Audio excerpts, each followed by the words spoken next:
Hi guys, my name's Hannah and I am joined by my friend Jordan. Hello. And Dusty and Moonlight. So these guys are chinchillas. Now it's a rainy day down here, so we're inside today with an animal that ironically can't get wet. So these guys live in the Andes Mountains in Chile. And they are really awesome. They're adapted to take dust baths because they have extremely thick fur. So these guys have about 60 hairs that come out of one hair follicle on their body. So that's pretty impressive. There's only one other animal that has more hairs than that, and that is the otter. We're going to see if they want some dried apricot today or take a dust bath for you.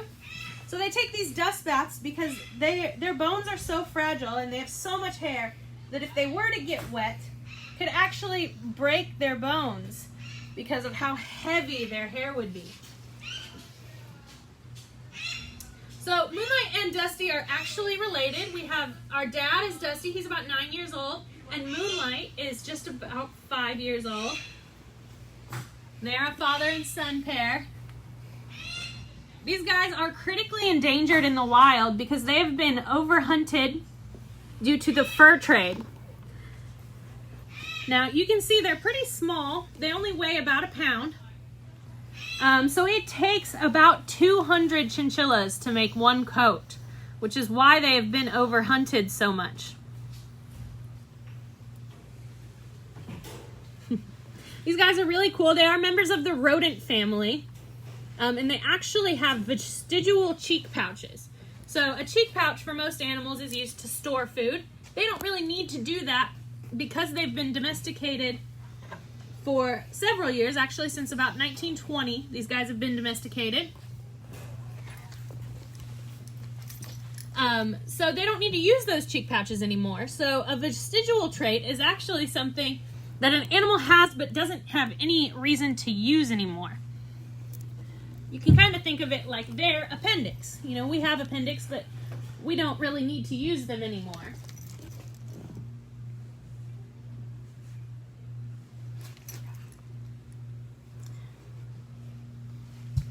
There we got a dust bath going on for Moonlight. Ready?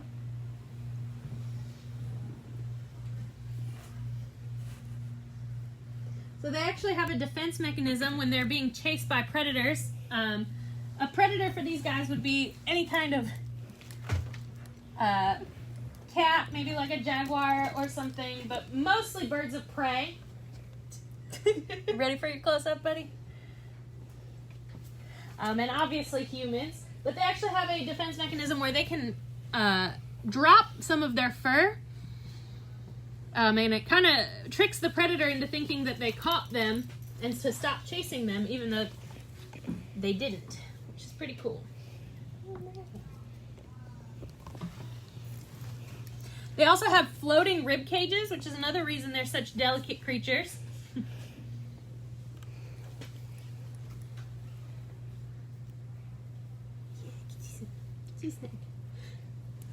And they are great jumpers, which is why they live up there in the Andes Mountains, like I said, and that's why they're such good jumpers. So they can climb on all the rocks they might find in the mountains. You don't like the apricot? Oh, you do? Okay.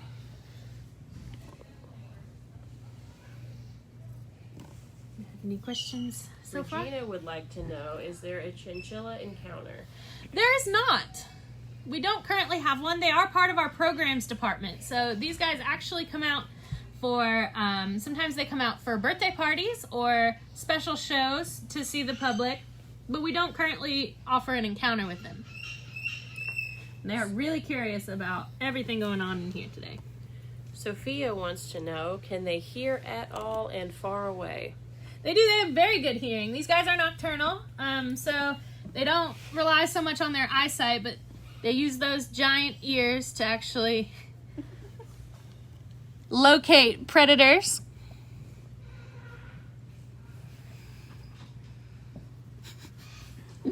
Leo would like to know, how much do they weigh? About a pound. The largest on record was about 2 pounds, but they don't get very large. They're pretty much just fur. Yeah, true. Katie wants to know if they can see all colors. You know, I have no idea about their vision as far as what colors they can and can't see. What did you find? Oh, you got some date, Dusty? Nicole wants to know, are these guys full grown? They sure are. Yeah, these guys are considered full grown at about 8 months old. So with being 9 and 5 years old, they are full grown. There is actually another species of chinchilla that is a little larger, but they are much more rare. You got apricot stuck to your foot.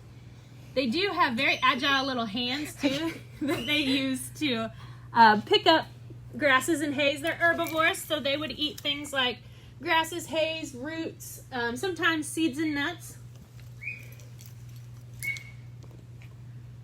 Look, let me try this. You like this one? No. Janet says hi. Hello, Janet. And Summer says, how long do they live? About 6 to 10 years.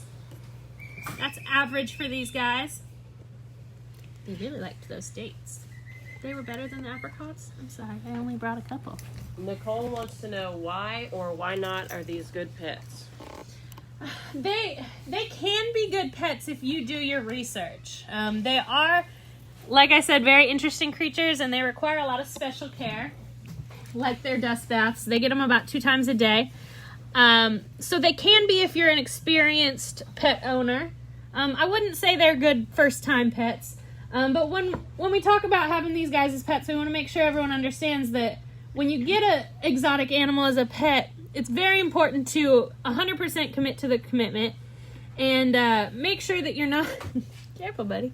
You're not re-releasing into the wild, because these guys have been domesticated. They don't really know how to survive in the wild. Leanna says her 2-year-old is really enjoying this live, so thank you. Glad to hear it.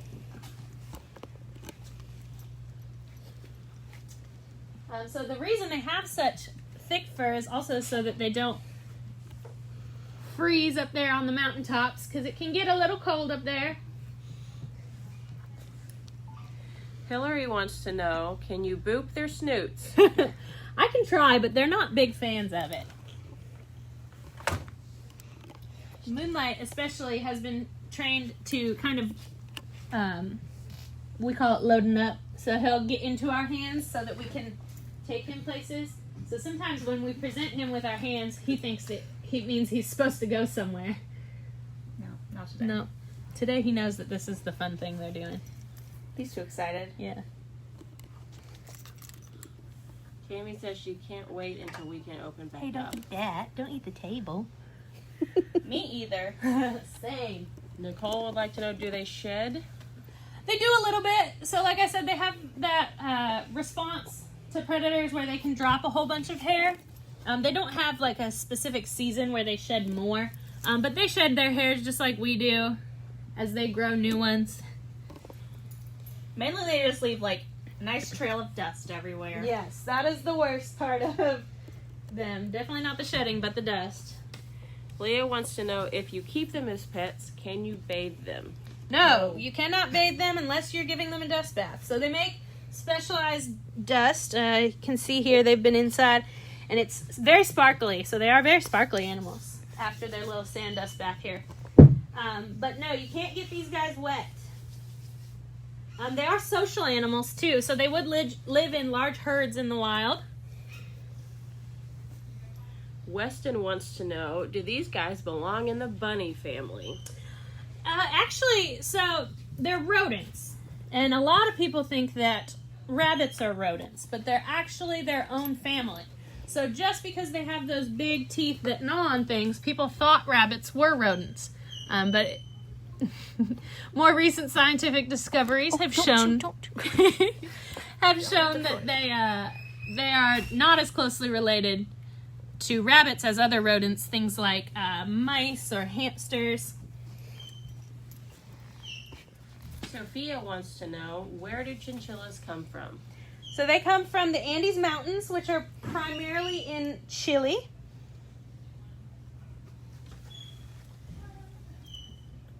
Which is in South America, of course.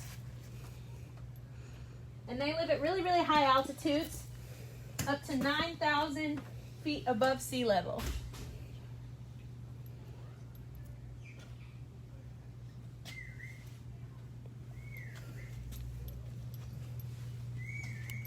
Dusty's being cute, sleeping in the bath.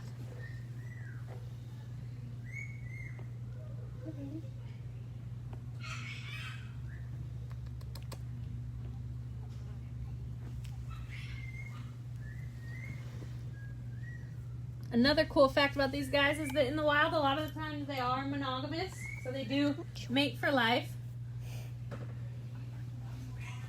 They apparently like to chew. They do like to chew. All rodents like to chew. They're chewing on the camera right now. It's pretty common for these guys to give birth to twins as well. And they have a gestation of about 120 days. Now these guys were donated from the Gulf Shores High School. Actually, they used to be classroom pets. So the mom, or Dusty's mate, still lives at the high school. But Dusty and Moonlight came to live with us so that we could use them as our educational animals. Leah wants to know what makes them go in the bowl. The dust. They love it. It is their favorite time of day. It is their favorite activity. So we just have to present them with that bowl, and they know what time it is. It's bath time. Yeah. Any snacks in the way? There, Dusty's showing you his cute little ability to hold onto very, very tiny pieces of grass. He's eating some apricot, though. They have very agile hands.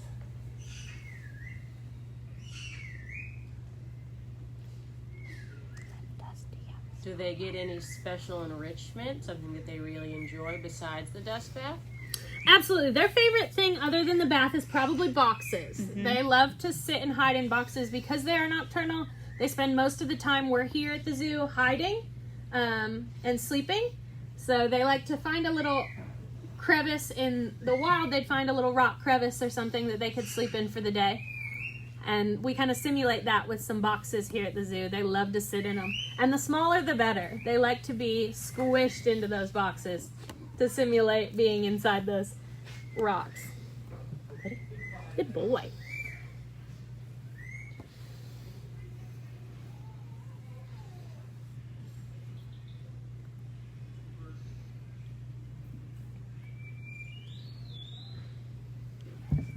Paige's daughter wants to know, how old are they? So Dusty, he's our old man. He's 9 years old, and Moonlight is 5 years old. And Jenna wants to know if they are endangered. They are critically endangered. In the wild, they are critically endangered because of their popularity in the fur trade. Teresa says she loves our zoo. Thank you. We love it too. Dana just donated. Who did? Dana just donated. Oh, thank you for the donation, Dana. We appreciate that.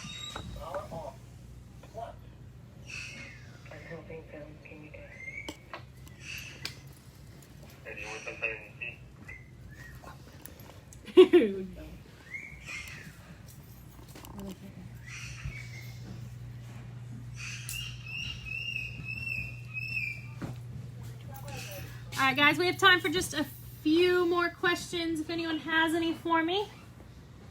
And then these guys need to get back to take a nap.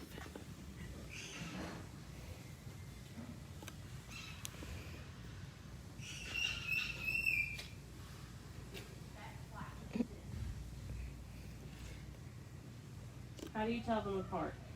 That's a good question. So Dusty's a little larger. He enjoys food a little bit more than Moonlight does, if you know what I mean. But he also has these cute little black spots on his ears.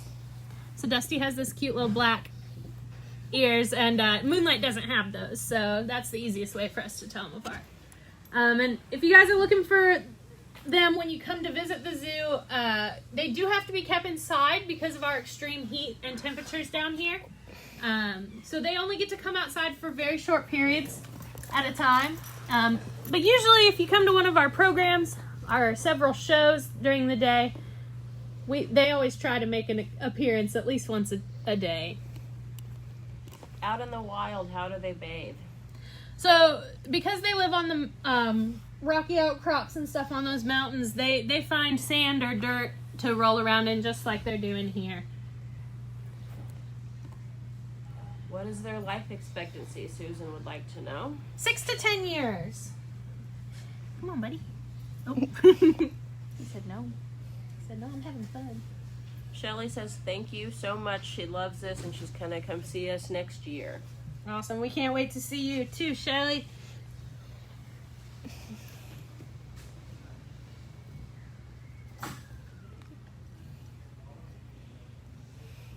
All right, guys. Well, we're going to wrap it up. Thanks so much for joining us today and visiting our Facebook page for Chinchilla Bath Time and Playtime.